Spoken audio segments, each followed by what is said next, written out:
But now I am talking about what's happening actually in society, कि बात actually कहाँ तक जाती है। और आप सबको भी पता है कि लड़का लड़की आपस में कन्वर्सेशन शुरू करते हैं, रातों को बातें होती हैं, अल्लाह ताला की ज़ाहिर है लिमिट्स को जो है वो क्रॉस किया जाता है, डिज़ायर्स डेवलप होती हैं। डिज़ायर्स डेवलप होना बहुत नेचुरल है, तस्वीरें एक्सचेंज होती हैं, वीडियोस होती हैं, बहुत कुछ होता है। बात पता नहीं इतना आगे निकल जाती है, मैं वो लफ्ज़ बोलना नहीं चाहता जो आजकल बहुत कॉमन है, टेक्सटिंग के बाद का जो स्टेप है। और ज़ाहिर है कि फिर फ़िज़िकल मीटिंग्स भी होती हैं, फ़िज़िकली भी मिला जाता है। Before marriage you both are acting as if you are husband and wife, Allah Taala की हदूद को क्रॉस करके, कि जैसे अभी से हम हस्बैंड और वाइफ हैं। और एक फूल्स पैराडाइज में रहा जा रहा होता है कि नहीं शादी तो अल्टीमेटली हो ही जाएगी, तो चलो व्हाट इफ़ कि हम we hang out before marriage and things like that. तो मैंने इतना सफ़र होते देखा है लोगों को, यकीन करें ये वो इंसान कह रहा है जिसने हार्ट ब्रेक्स की काउंसलिंग की है, जिसने यूनिवर्सिटी स्टूडेंट्स से बहुत क्लोजली इंटरेक्ट किया है। और I have seen literally people destroying there carriers. अच्छे खासे स्टूडेंट इस चीज़ में पढ़ के सेमेस्टर ख़राब हो गया, स्टडीज़ ख़राब हो गई उनकी, फोकस उनका डिस्ट्रॉय हो गया। अच्छी खासी प्रोडक्टिव एक्टिविटीज़ कर रहे थे, प्रोडक्टिव एक्टिविटीज़ से हट गए, हर वक्त यही फोकस है। And literally this disease becomes so irritating for people कि they are stuck to all the time they are stuck to their smartphones, हर वक्त स्मार्टफोन में घुसे हुए। इट इज़ लाइक कि स्मार्टफोन उनकी जंजीर है, वो चेन्स हैं, हर वक्त स्मार्टफोन के साथ अटैच, हर वक्त लैपटॉप के साथ अटैच, हर वक्त उस इंसान के साथ अटैच।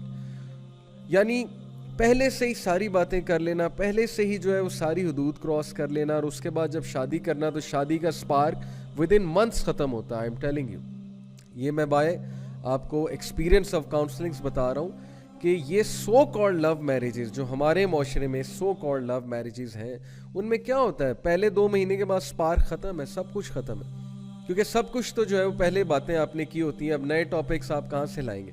इमेजिन कि आप किसी से इंसान से शादी करते हैं अपने आप को पाक साफ रख के, और आप उससे जब बातचीत करते हैं तो पहली बार बातचीत करते हैं शादी होने से पहले, तो इमेजिन कितने टॉपिक्स होंगे और कितनी बातें होंगी और कितने डायमेंशंस होंगे उस रिलेशनशिप के। लेकिन वो रिलेशनशिप जो पहले से चला आ रहा है, कितने सालों से पता नहीं चला आ रहा है, तो वहाँ पे ये चीज़ों को फिर बहुत दोनों पार्टनर्स को स्ट्रगल करना पड़ेगा उस स्पार्क को लाने में, उस पैशन को लाने में, और उस बरकत को लाने में। सीधी सी बात है। सो मैंने तो टू बी ऑनेस्ट यूथ को बहुत गलत साइड पे जाते देखा है इस चीज़ को लेकर, जिस चीज़ को वो मोहब्बत समझते हैं, लव समझते हैं, इश्क का नाम देते हैं। और मैंने कैरियर्स डिस्ट्रॉय होते देखे हैं, मैंने लोगों को लिटरली देवदास बनते देखा।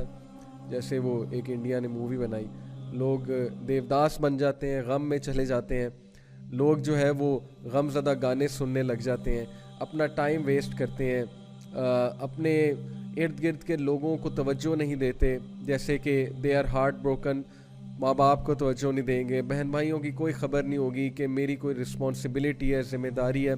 और अनफॉर्चुनेटली ज़्यादातर लोग जो इन चीज़ों में इन्वॉल्व होते हैं यूनिवर्सिटीज़ में जाके होते हैं, and they don't even realise. भाई आप मिडिल क्लास फैमिली से हो, आप यूनिवर्सिटी में पढ़ने गई हो कि आप वहाँ पर जो है वो जो है अपना बॉयफ्रेंड या गर्लफ्रेंड ढूंढने गए हो। सीधी सी बात है, आप पे जिम्मेदारियाँ हैं, आप मिडिल क्लास फैमिली से हैं, आपने पैसे कमाने हैं, आपने एक फैमिली को टेक केयर करना है, आपने कैरियर बनाना है, आप वहाँ पर क्या करने गए हो। लेकिन ये बातें टीचर्स जब समझाते हैं तो जाहिर है टीचर्स को बैकवर्ड समझा जाता है, टीचर्स का मजाक उड़ाया जाता है, वो कहते हैं इन्हें क्या पता, इन्होंने भी जवानी में यही किया तो अब हमें रोक रहे हैं। इस तरह की बातें सुनने को मिलती हैं। तो सपोज कर ले किसी ने जवानी में ये किया, अब वो आपको अपनी गलती से समझा रहा है, तो फिर उसकी बात समझनी चाहिए। बट ये फितना इतना ज़्यादा रूनमा हो चुका है, स्पेशली यूनिवर्सिटीज़ में। It all starts with having a relationship, it all starts with getting closer to a person, and then it ends up in sometimes they end up marrying each other। मैं ये इनकार नहीं कर रहा शादी नहीं होती, but most of the time it ends up in breakups, it ends up in disastrous consequences such as physical abuse, psychological abuse। अगला बंदा abuse होता है psychologically भी, physically भी, और उसके बाद जब breakup होता है तो extreme distress आता है। और कन्फ्यूजन की स्टेट आती है कि अब मैं करूं क्या, इतने साल हो गए इस इंसान के साथ और फिर छोड़ा नहीं जाता, लेट गो नहीं किया जाता। और अक्सर मैंने ऐसे भी केसेस देखे, यकीन करें मेरे पास लड़के आए हैं who want to leave a girl and now उनकी बातों से पता लग रहा है कि ये लड़की से जान छुड़ाना चाह रहे हैं, लेकिन हमारे पास किस लिए आए हैं, कुछ दलील लेने के अब हम कैसे छोड़ें, किस बेसिस पे छोड़ें। फिर जाहिर है वो बहाना आता है कि घर वाले नहीं मान रहे, क्योंकि जाहिर है जो मकसद था वो आपका पूरा हो गया, now you want to leave the person, तो अब बहाना आता है कि घर वाले नहीं मान रहे, या बहाना आता है कि बस ऐसा हो गया वैसा हो गया, लड़ाई हो गई, कोई मुझे आपकी बात बुरी लगी है।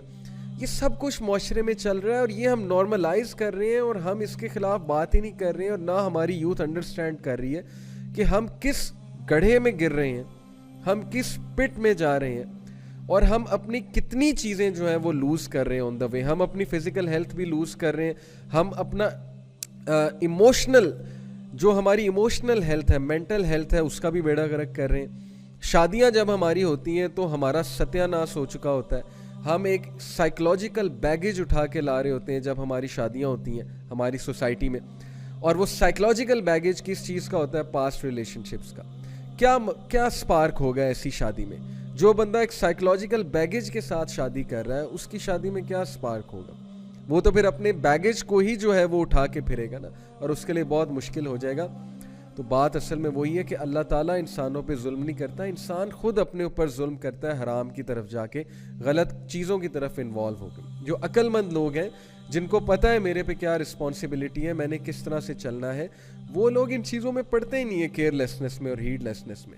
उन्हें पता है कि ये चीज़ मुतय्यन है, और इसके बारे में मैं अभी आपको हदीस सुनाता हूँ। ये मैंने एक मुद्दा बांधा, एक मुद्दा बनाया, मैंने एक बैकग्राउंड जो है वो आपको बताया, किस लिए, so that you may realise कि ये सारी चीज़ें आपके सामने होती हैं। You know people get attach to someone, वो बंदा उन्हें यूज़ करता है, अब्यूज़ करता है। कुछ जैसे हमारे माशरे में स्टूडेंट्स मुझे कहते हैं ना जी कि I got attracted to this girl and she was a gold digger, I came to know later on. Gold digger से मुराद है कि she kept on using me to buy smartphones and to buy stuff and to take her to shopping, and at the end of the day she liked someone else. कोई और लड़का आ गया, मुझसे cool लड़का आ गया, वो उसके साथ चली गई और मुझे जो है वो थोड़ा करा दिया, सीधी सी बात है। And vice versa, yes this happens with girls as well, और उनके साथ तो फिर बहुत ही ज्यादती होती है। So where are we going, where are we heading? ये क्या हमने ट्रेंड बना दिया रिलेशनशिप्स का, वो भी हराम रिलेशनशिप्स का। और ये क्या ट्रेंड है कि बस आपके साथ एक लड़की होनी चाहिए, आपके साथ एक लड़का होना चाहिए। यूनिवर्सिटी में आप दोनों पार्क में बैठे हो, फुटपाथ पे बैठे हो, पेवमेंट्स पे बैठे हो, सीढ़ियों पे बैठे हो, ताकि आप सबको दिखाओ कि भाई मैं बहुत बड़ा स्टड हूँ और मैं जो हूँ वो बहुत बड़ा मैंने कारनामा जो है ना वो मार लिया यूनिवर्सिटी में आके। चाहे आपका कैरियर तबाह हो रहा है, चाहे वो आपके घर वाले बेचारे इस उम्मीद में बैठे हैं कि ये जो है कल को हमारे लिए कुछ करेगा, लेकिन वो वहाँ पे ये जो है वो गुल खिला रहा है वहाँ पे जाके।